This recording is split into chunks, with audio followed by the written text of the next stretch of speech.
একজন মহিলা নাকি তোমার অজান্তে তোমাকে বিয়ে করে নিয়েছিল জর্জিয়া।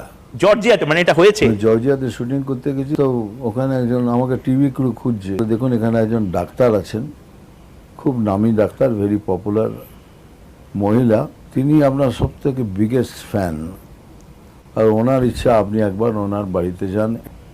তো আমি যখন গেলাম, দরজা যখন খুললাম, তখন দেখি ওনার রুমের পুরো দেওয়ালে শুধু আমি আর আমি।